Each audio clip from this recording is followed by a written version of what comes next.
Okay, in this video, I just want to walk you through the very basics of editing in Premiere. This is not going to cover everything, but a few common things you might want to do. So I've already got my media loaded in here.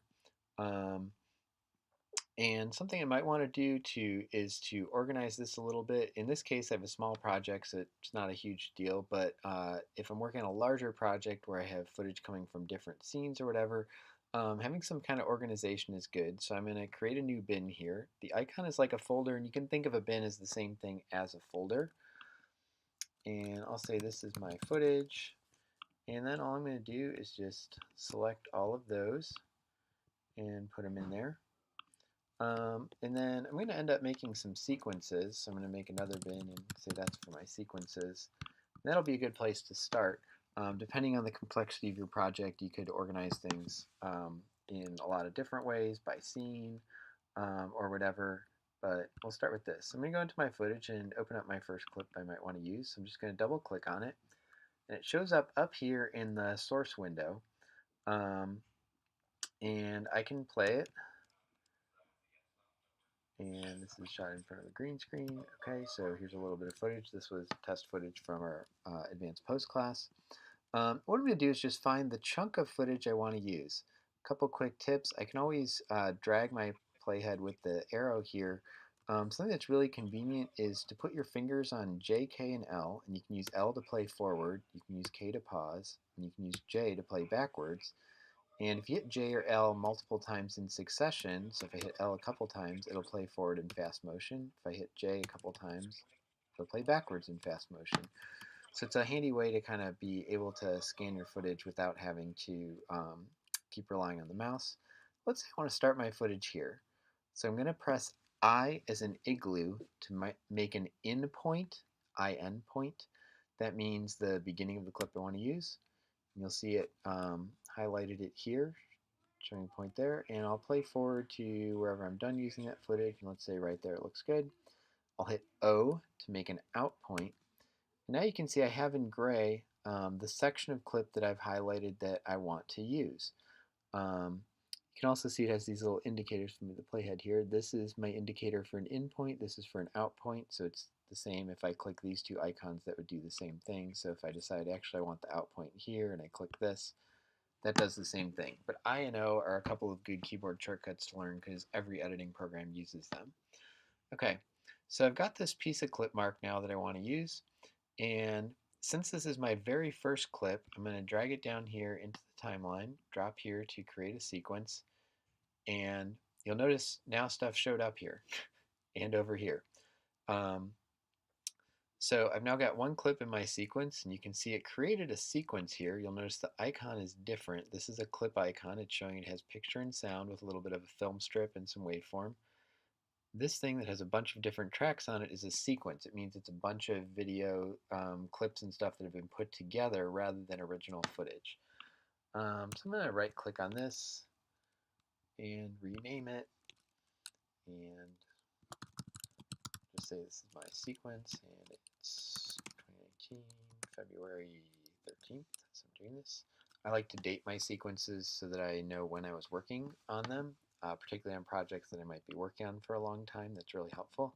And I just dragged it into my sequences bin to keep track of it there. Okay, so I've got one clip in here, and I can see it's just that part of the clip that I chose I want to use. Now let's bring up a different clip. I'll double click on this, and let's actually get that one with some interesting. This was a long shutter speed demo, and I'm going to do the same thing. I'll just mark an I where I want it to start, an O where I want it to end, and then I can drag it in here and have two clips play back to back. And I'm just going to build my whole sequence that way. One thing I want to just note quick is, bring up this clip. Let's say I get a piece of this clip I want to use. There's I, there's O to mark my in and out point. And let's say I wanted to put that clip between, my zoom controls down here by the way. I want to put that clip between these two existing clips. So I was editing and said, I like this green screen shot, I like this shot, but I really want this other shot to go in between here. There's a couple ways I could do that. So if I drag this clip in here, and I just put it down here, by default it's going to do an overwrite edit, meaning whatever stuff I put it on top of, so this chunk of this clip here, is just going to be replaced. So you'll notice if I drop this, the length of my sequence didn't change. What I did was just put different footage in, and I lost the first part of this other clip now. If I undo that, Command Z, you can see there was previously more footage over here that I just covered up when I dragged this in. So this is called an overwrite edit, and it's just replacing it. It's possible I might be saying, I like all of this shot, I like all of this shot. What I really want to do is move something forward and make space, put this literally between what's already here. So in that case, I can drag it down the same way, and I'm going to hold down the Command key. And you'll notice when I do that, I get these sort of forward arrows here. You can see the white arrows across there. And that's showing me that now I'm doing an insert edit, which is going to push everything forward. You saw my sequence got longer to make room for this new clip. So now I still have all of my original clip here, all of my original clip here, and I've just added something new between them. Undo that again. If you look beforehand, my movie was about 11 seconds, 11 seconds and 17 frames long. I'm going to drag this in, hold down Command again to do an insert. And now if I go to the end of my movie, zoom out a little bit.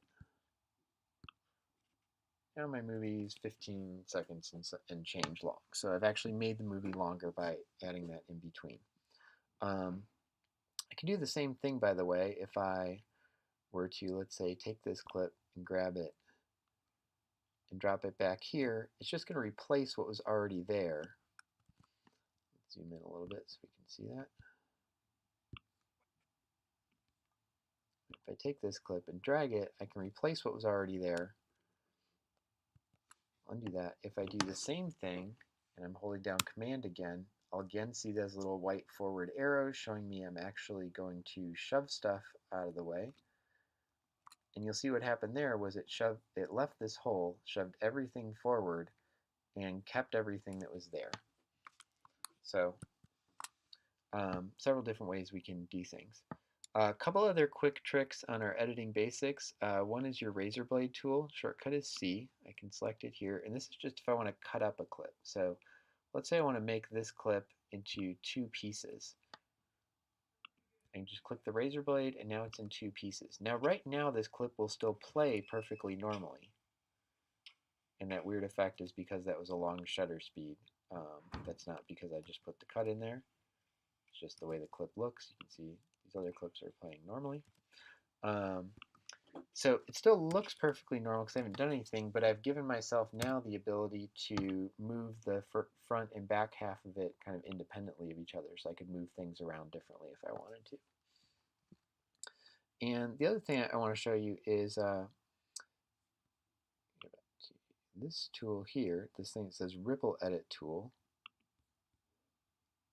If I click on a transition, meaning that moment where I change from one shot to another, so let me get off that and show you just quick again what I'm doing. So I'm going to look at this cut where we change from one shot to the next shot. Double click on that. It's going to bring up this window which is showing me the tail of the first shot and the head of the second shot. So I can see exactly what happens at that transition. And then I can click on one side or the other to choose, do I want to work with what's happening at the end of this shot or what's happening at the start of this shot, or if I click in the middle, it'll affect both. And you can see these blue highlight bars show which side I'm working on. And what I'm doing here is this allows me to just tweak exactly what frames things are happening on. So if I'm like, I stayed on this shot just a little too long, I need to cut off a few frames at the end, I'm going to go to trim backwards.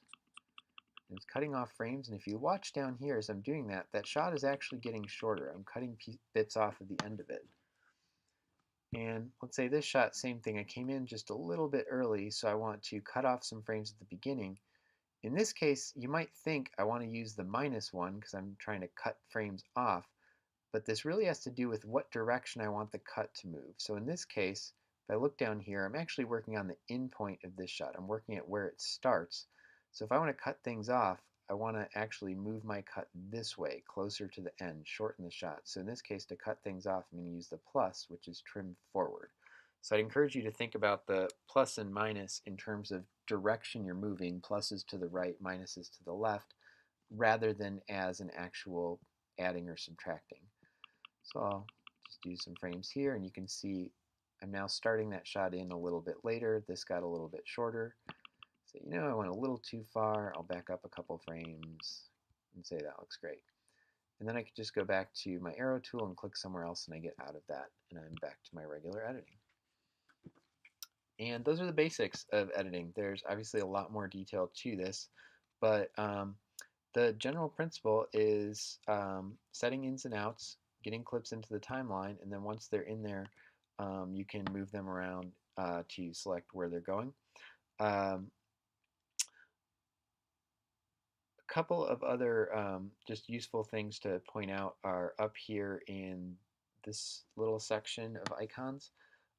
Snapping is whether things will sort of jump to the nearest cut. So let's say I'm moving this, I start moving it, and it kind of lets me move it slowly, and then at some point it just sort of jumps over there to line up exactly with the end of the previous shot. Let me zoom in here and kind of show you that again. So I'm moving this, and it's moving smoothly, smoothly, smoothly. Then when I get close to a cut, it jumps to line up right with the end of the shot so I don't accidentally leave a couple of frames of black or anything in there. That's the default, but I can turn it off. And once it's turned off, so it's not highlighted now, this will let me move this completely freely, so I could get it very close but leave a little bit of black, or if I wanted to actually cut off the very end of this shot and lay it on top there, I can move it that way. So this is moving things completely freely, which is handy sometimes. The snapping is probably usually when you're starting out a little handier because it makes sure that you can line shots up immediately against each other rather than leaving spaces. The other thing is this linked selection. This doesn't matter for us a whole lot now because we haven't worked with audio, but when you start working with audio, it'll matter. Right now you'll notice over here for each of these clips I have kind of 3 layers. I have this video track on the top, and then I have 2 tracks of audio. Remember, the cameras we're using in production 1 always record 2 tracks of audio whether or not you have anything going into them. So they might be empty tracks, they might have the on-camera audio, they might have something from a mic attached, but they're always recording those 2. So all my clips come in with 1 video track and 2 audio. This is highlighted, that's going to keep those together. So when I move the video, I want to move the audio that goes with it together. But I can turn that off, and that's going to let me now select just the video or just the audio to move things separately. So if I wanted to move this video over here but leave the audio alone, I can do that. You'll notice I get these little red number indicators just telling me that I've gotten some video and audio out of sync. So if there's something, some specific sound, somebody talking, or a sound effect that we see the source of it on screen, those are not going to line up anymore. They'll be out of sync. So that's why it's giving me this kind of warning to tell me that I've potentially screwed something up. But if that's what I want, I can do it. And I can do the same thing with audio tracks. I can move those separately when they're not linked. If I turn this back on, now you'll see everything goes back to being linked, and when I move it, it'll move together. Even if I set it out of sync, you'll notice they're still staying at whatever positions I put them relative to each other. So if I wanted to get these back in sync, I'd have to line them back up again, like that, and then I can turn the link selection back on and move these together again. And that's your basics of editing.